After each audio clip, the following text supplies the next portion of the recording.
The Amy Coney Barrett hearings are underway today. Democrats so far have got nothing. Plus, a Trump supporter shot in Denver by an alleged security guard. Could Governor Cuomo be Biden's attorney general? And the truth about Columbus Day.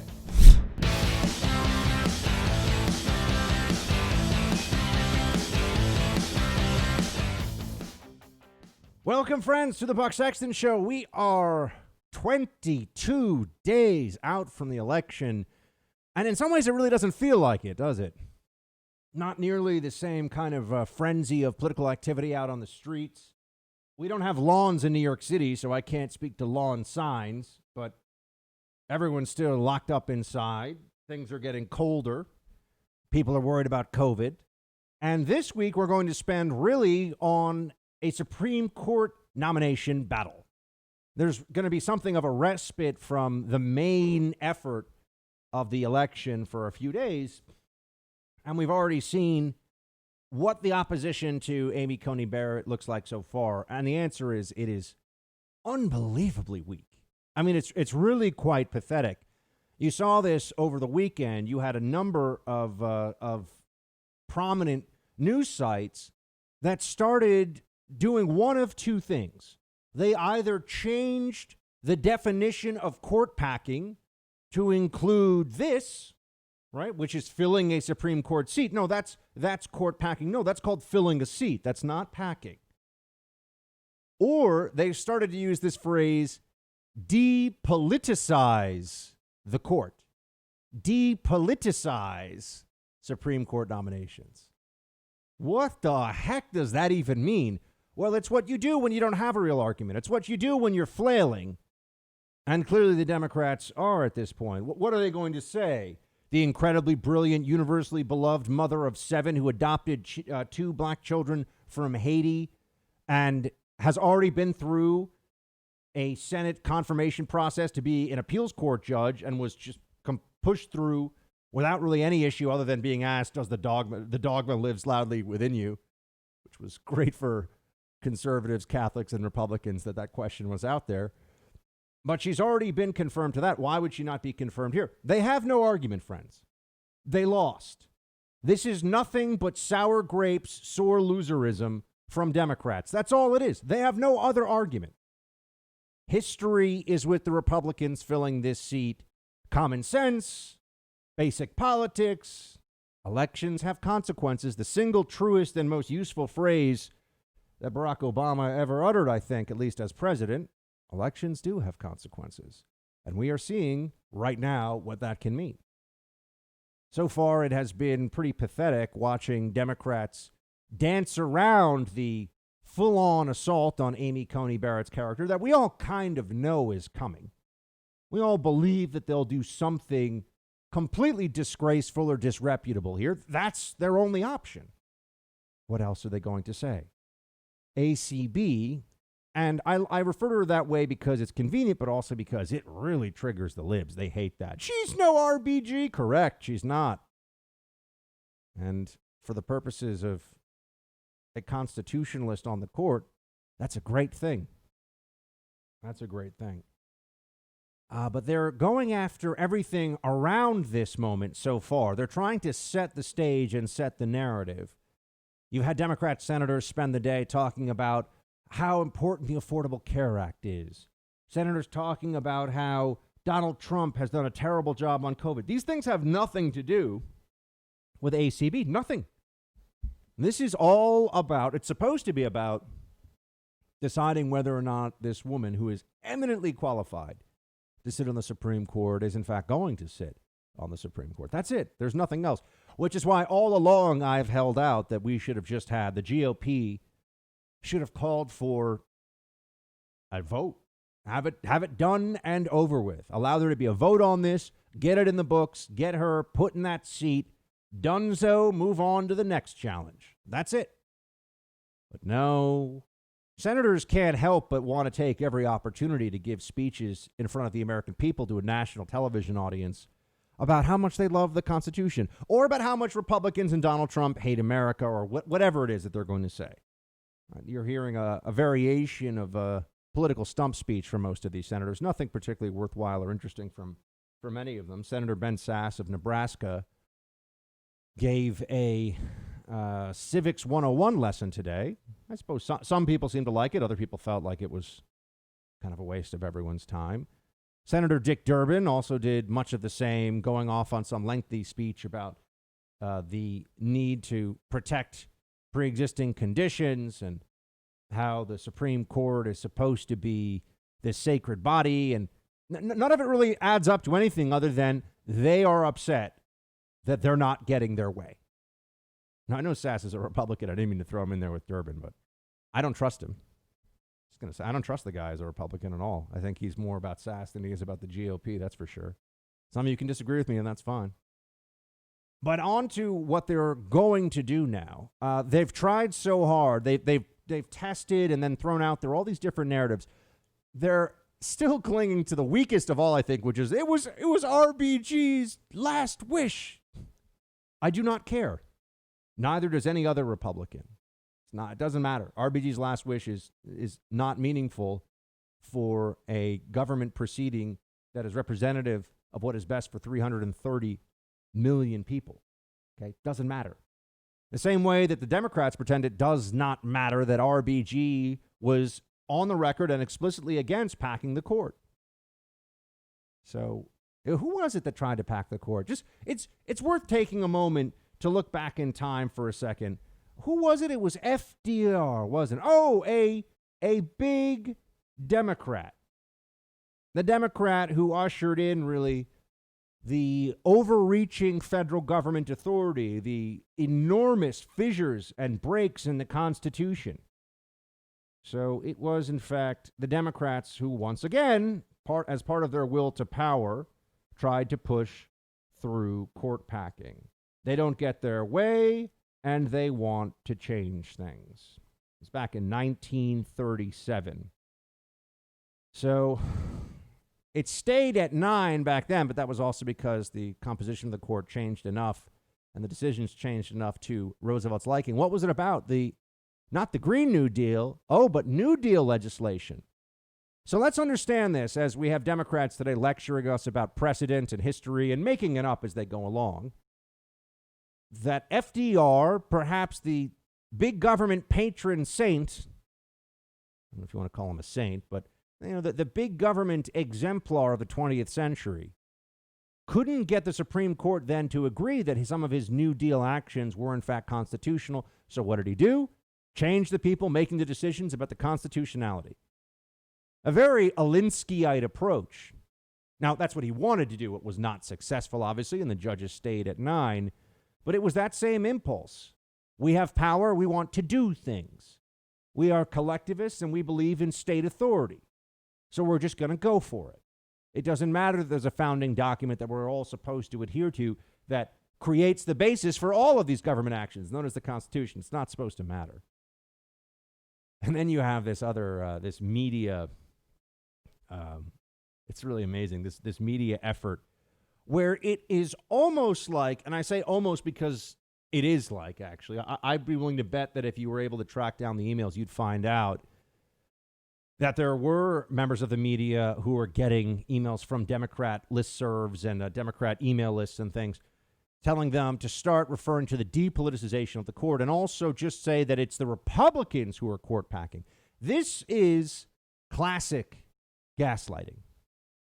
And that's exactly what they're doing now. They do something, or try to do something in this case. They haven't done it yet, thankfully. But they try to push through a court packing scheme.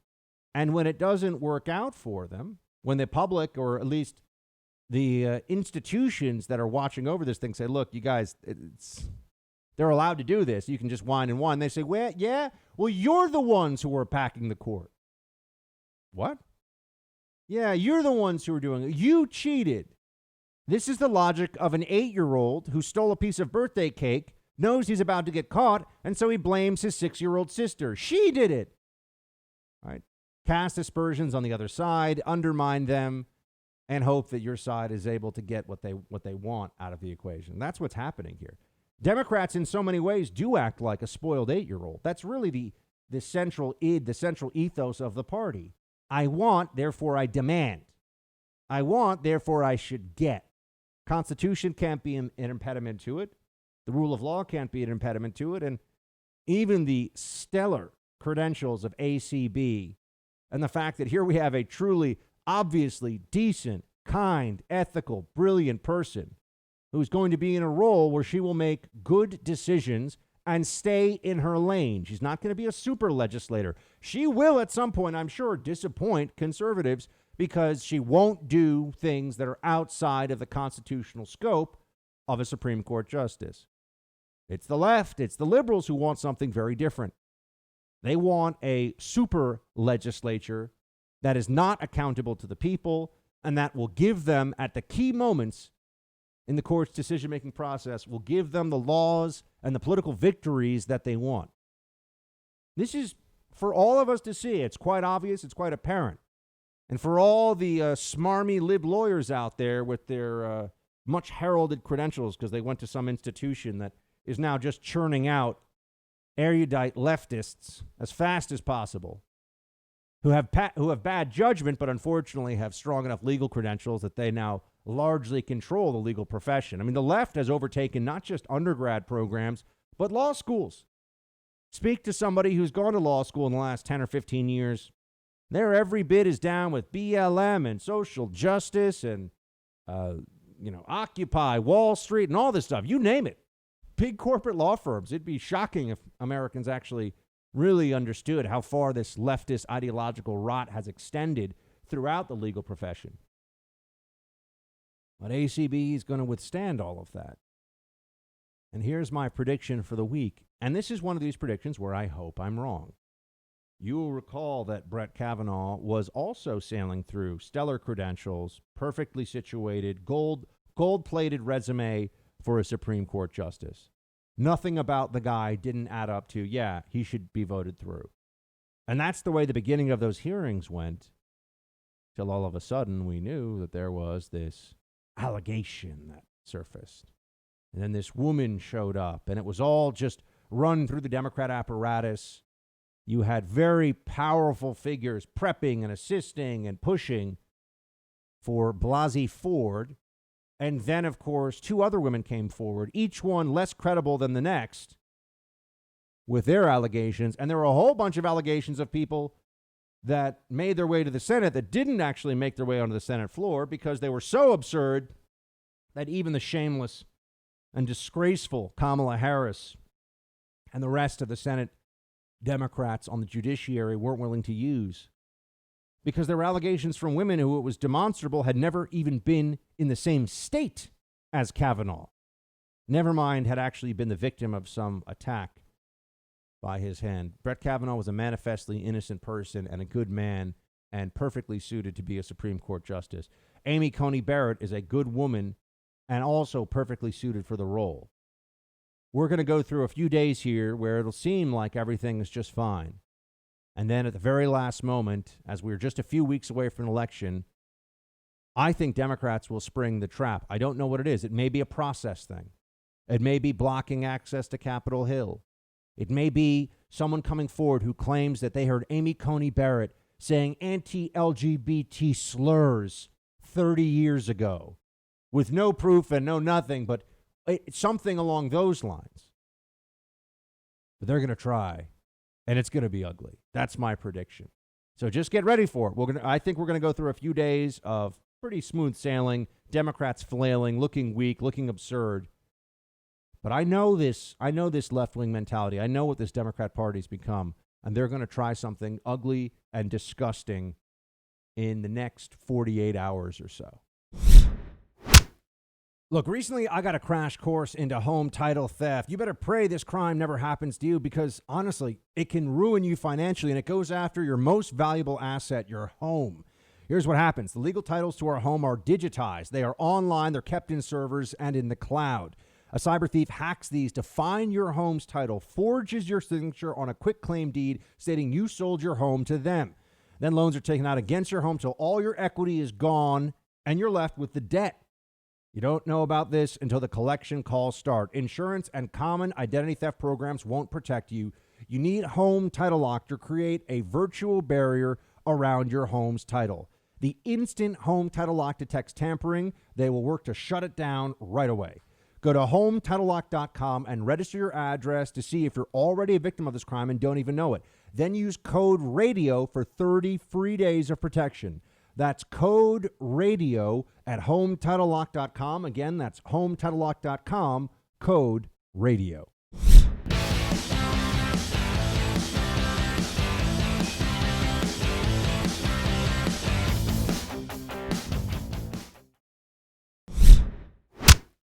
Well, I can tell you that we're getting this question. It's a common question being asked because the American people have watched the Republicans pack in the court over the last 3.5 years, and they brag about it. They've taken every vacancy and filled it. Did you know that they've sent us, and we have approved only with their votes, I might add, 10 people who have been judged unanimously unqualified by the American Bar Association? Do you know how many judicial nominees came from Obama who were judged unanimously unqualified? None. So we are dealing with people on the court, packed into the court with little or no qualification, who are going to be there for a long time. So it's understandable. The Republicans raised the issue of court packing. Changing the definition. That's Dick Durbin on the Senate Judiciary Committee. Changing the definition of court packing in real time. That is not what court packing is. You can say, I don't like their nominations. You can say a lot of things. But you can't say that that's court packing, which is what they're doing. They're claiming right now that the words that we are using to talk about this nomination process don't actually have a specific meaning, that they can change the meaning of those words in real time. What is that reminiscent of? And there's a great irony in all this, isn't there? That at a time when we're talking about who should sit on the Supreme Court, somebody who believes the Constitution is a document that has meaning and that the words have implications that are not subject to whims and interpretations not rooted in the actual text, right? You have textualists and you have living Constitution people, right? It's just whatever I want it to be, whenever I want it to be that. Well, look at what the Democrats are doing right now with court packing. Court packing isn't that thing that we've all agreed it is for as long as we've been using the term. It's some other thing. It's some other concept. Let me now shift into that conversation. It's stunning. It's disgusting. It's unfair. But that's where we are. That's where we are. Depoliticizing is the other term we're using. The Associated Press has started to talk about, and this was the quote from the weekend. Bullock said that if Coney Barrett was confirmed, he would be open to measures to depoliticize the court, including adding judges to the bench, a practice critics have dubbed packing. Oh, so now we're going to see, this is why I always tell you, watch the words the Democrats use. From illegal alien to illegal immigrant to undocumented immigrant to undocumented period. Just give them documents. Then they're just American like everybody else, right? Same thing. Doesn't matter. Look at that. There are so many instances of this. Oh, pro-choice. Women's health rights. Just say abortion, guys. You're talking about abortion. No one has any problem with any other women's, quote, health rights. But they can't use the actual language that we all agree means something, because then they'll lose the debate. So what do? They change the terms of the debate. When they're not deplatforming, as you can see, when they're not shutting you down, silencing you, what do? Change the way that you can use the platform. Change the words that are acceptable. Change the definition, at least in the public mind, so that now they can say whatever they want about a thing. Depoliticizing. Oh, okay. Sure. Isn't that so quaint? We all know what they're trying to do here. We all understand what's happening. But you're seeing the fundamental dishonesty of the Democrat Party on full display for all right now. Whether it's on changing the terms of our discussion over the Supreme Court vacancy that will hopefully soon be filled by Amy Coney Barrett, or saying that Joe Biden, that there is no right for the people to know. There is no reason for the people to know if Biden would even engage in court packing. Fundamental dishonesty from all quarters. That's your Democrat Party in 2020.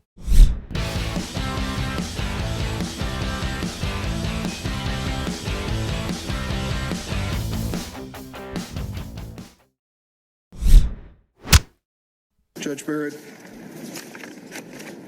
your nomination for a lifetime appointment to the highest court in the land comes before us under a cloud. You have been nominated by a president who shows contempt for the Constitution, but does not hesitate to tell his loyal followers that you are being sent to the bench to do his political chores, abolish the ACA, rule in his favor on any election contest, and even more. You cannot feel good about a president cheapening this historic moment. The future of the Affordable Care Act and so many other issues hang in the balance. Voting rights, civil rights, the right to privacy and choice, environmental protection, gun safety laws, marriage equality, dreamers, work protection. These are the stakes. If we wait just a few more days, we'll know what the American people have to say. Yeah, Dick Durbin is wasting everybody's time with this nonsense, but that's what he's been doing for decades in public office, so no surprise. Why is it Amy Coney Barrett's fault that Democrats don't like Trump? She's just been appointed by, yes, the actual sitting president. Sorry, libs. It's true. Not my president. Not my president. I can't wait. I hope I get the opportunity to hear those chants again on November 4th this year, just like last time, day after the election, right through the Flatiron District of Manhattan on Broadway, hundreds and hundreds of people on a cold, rainy night, too, marching through the streets. Not my president. It's like, well, unfortunately, not true. You can say not my president as much as you like. It doesn't actually change the reality. But Democrats like to live in fantasy lands of their own creation. And then they watch MSNBC where they see that expounded upon. It gets even more attention. So what Dick Durbin here is saying, that there's a cloud under this, is just, look, it's all so obvious, right? But the problem is that we have to smash even the dumbest arguments the Democrats use, because otherwise it stands out there and they'll say, see, they have no response. They have no way of telling the truth about this one. That's also completely inaccurate. Amy Klobuchar, she's out in the Midwest, and she's gonna I was gonna be president. Oh, unbelievable. I do think she probably would have been better on that stage than Kamala Harris, but she kind of has a voice that the register's up around here sometime.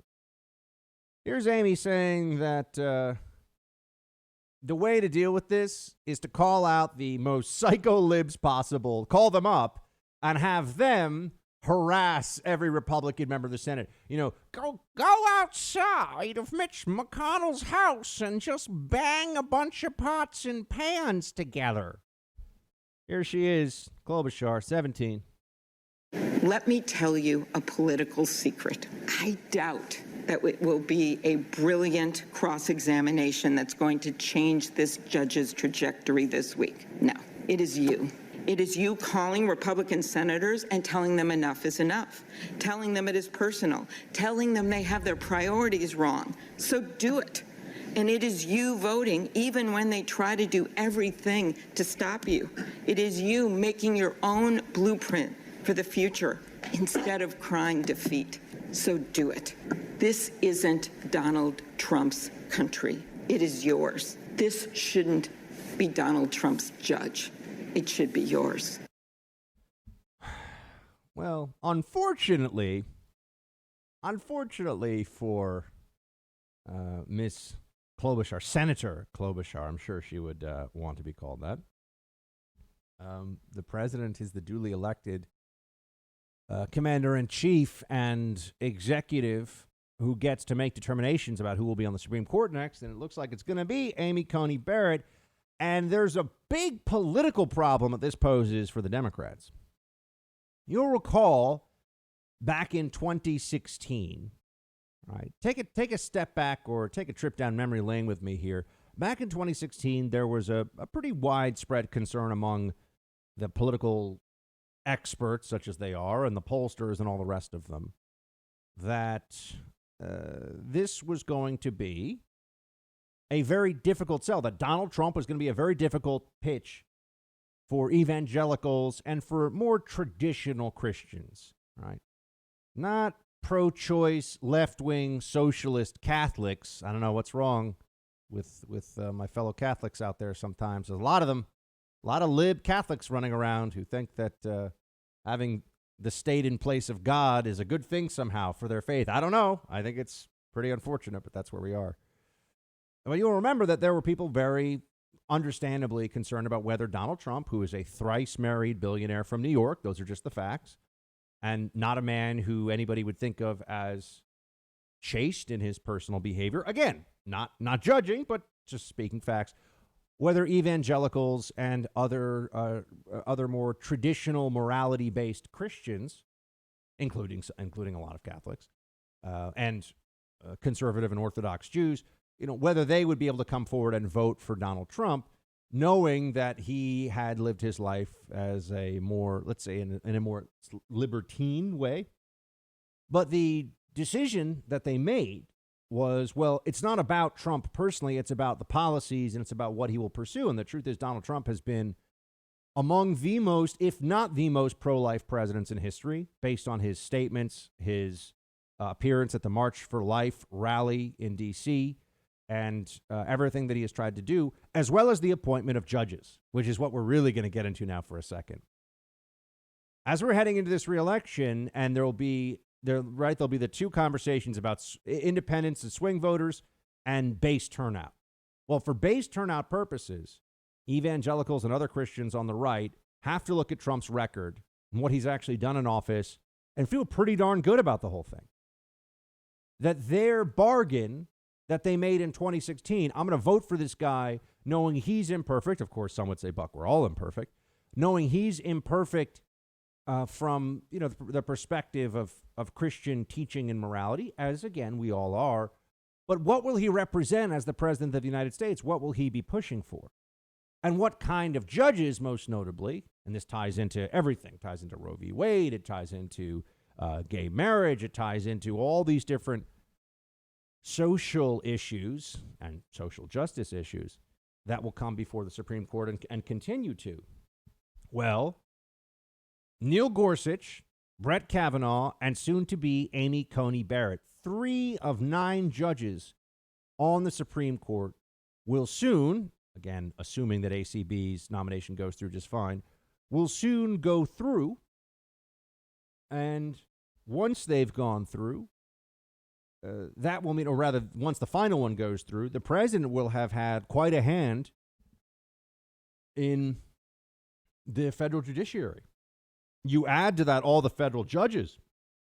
I keep telling you, Mitch McConnell, Cocaine Mitch, ain't playing no games. He fills those federal judge seats, doesn't care, just keeps the machinery going. Okay, Harry Reid wanted to play hardball, get rid of the filibuster for judicial nominees. Guess what? Shoes on the other foot, as we warned them it would be. And Mitch McConnell has been taking this sport car for a ride, man. He's having a good time getting as many constitutionalists as possible onto the federal judiciary. And he'll have Trump in his first 4 years is setting records with this. So you're getting judges who are constitutionalists, but also if you are a Christian and you believe in religious freedom, if you believe in free speech, and if you believe in the right to life, Trump has had a profound impact in his first 4 years on those issues with the judicial appointments alone. And to really put this into stark contrast for everybody thinking about this, and this will affect, I think, and this should, I hope, reach some people because this show is now completely coast to coast, and we're in so many states and large metro areas that we're very thankful for how many people get to hear the show. But one thing that I'm hoping some of you listening to this will take from it is imagine for a moment if Donald Trump had not defeated Hillary Clinton, which I don't think any other Republican would have been able to do from that field in 2016. Look, I don't think Ted Cruz would have beaten her. I don't. And I was very favorable to Ted in the early days of the primary, but, I thought he had a really good shot, but I was wrong. And Donald Trump doesn't become president of the United States. Hillary Clinton does. You have 3, not even people of Ginsburg's intellectual and judicial caliber. I mean, I disagree with Ginsburg. I think she was a very smart lady, and she understood the law. She also used her position to advance left-wing agenda items, but she was a talented lawyer, right? This is just calling it what it is here. But some of the other picks that you've seen, I mean, Sotomayor, her decisions, it reads like somebody who spends all their time, weeding through comments on MSNBC. I mean, Sotomayor on the Supreme Court is just a judicial travesty. The decisions we all know it's just having a left-wing activist, not a particularly keen understanding of the law, not particularly well-versed in our history and judgment. I mean, look, Sotomayor is a disaster. You would have had 3 Sotomayor-like judges on the Supreme Court in terms of their philosophy, which is just a straightforward, hey, sorry, we want this thing. No matter what the issue is, if the left wants it, Sotomayor basically signs on for it, no matter what it is. And if you look at Ginsburg, I think in Citizens United, she was with, I think that one was 9-0. But I mean, there were times when there was a civil libertarian component of Ginsburg. And again, I think that she was wrong on a lot of stuff. But I'm just saying there's wrong, and then there's just not even pretending the law matters. And I think that's what you get with Sotomayor. So you see, what has Donald Trump done in his first 4 years in office? He often talks about the economy, but his most successful and unchanged by COVID, his most successful record to point to is on judicial nominations and the decades-long, generations-long impact that this president has already had or will have. I mean, he's already put this into place. A lot of people that voted for him in 2016 who were like, look, we've just got to at least get conservative judges. We can't have Hillary in charge. They've got to be not only pleasantly surprised, they've got to think to themselves, we want more of this. We are, as Trump used to say, not tired of winning when it comes to judicial nominations.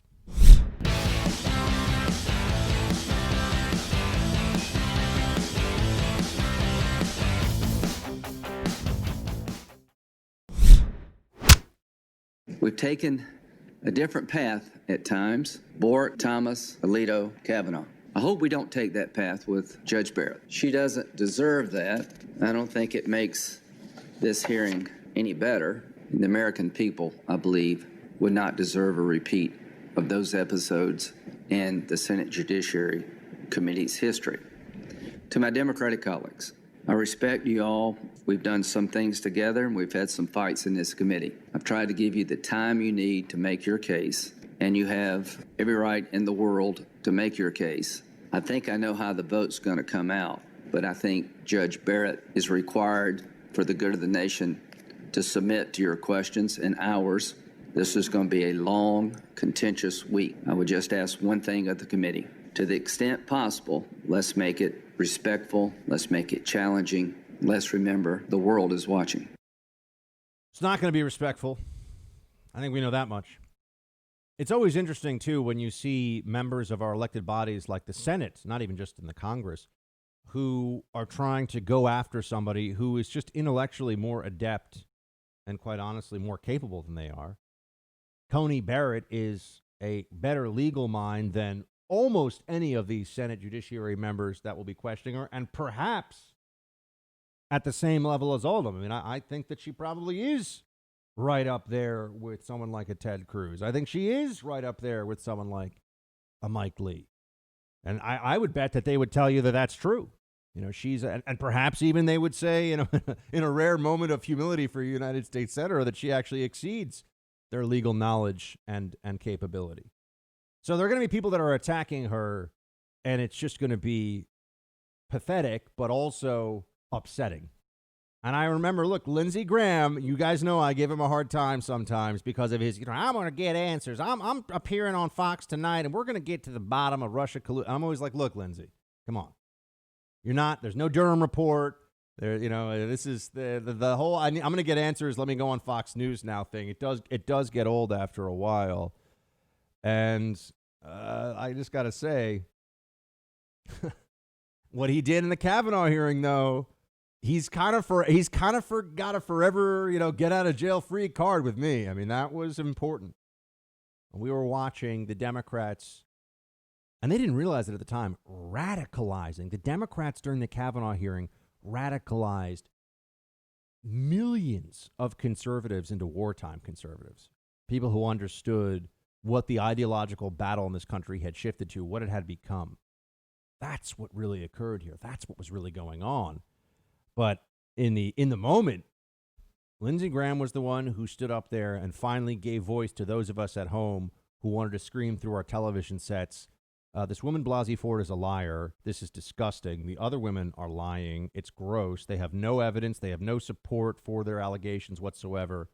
It's all very conveniently timed, isn't it? It's full of holes. And remember Christine Blasey Ford. These three names get confused in my head. Blasey Ford said that she couldn't fly, and so she had to drive as a delay tactic to get more time to prep and have people, work on her image and all this stuff. And then we found out that she used to travel for fun, for vacations all the time, flying. Yeah, she lied. She's a liar. Oh, she needed 2 doors installed in her house because she was so scared about what Kavanaugh did 30 years ago, which he didn't do, and she couldn't even prove that she'd ever met him. Even in the same building as him. Couldn't prove it. Not even a little bit. No, when I say prove it, no corroboration, nothing. Just an allegation out of thin air. So Lindsey Graham stood up and he threw a punch when we needed someone to stand up and throw a punch at the bullies on the other side. And I will always be thankful for what he did there. So that's why I always kind of hold my fire a little bit, even though I think that on other stuff, I'm not a big fan of some of what Graham's been doing. But like I said, get out of jail free card. So what else are they going to try this week? I wish I could tell you I knew. They're just going to say a lot of this for sure. Play 3. When Justice Scalia died in February of 2016, Senate Republicans refused to consider a replacement for his seat until after the election. At the time, Senator McConnell said, "The American people should have a voice in the selection of their next Supreme Court justice." When asked in October 2018 if Republicans intended to honor their own rule if an opening were to come up in 2020, Chairman Graham promised, quote, "If an opening comes in the last year of President Trump's term and the primary process has started, we'll wait till after the next election." Republicans should honor this word for their promise and let the American people be heard. Simply put, I believe we should not be moving forward on this nomination, not until the election has ended and the next president has taken office. Nope. Too bad.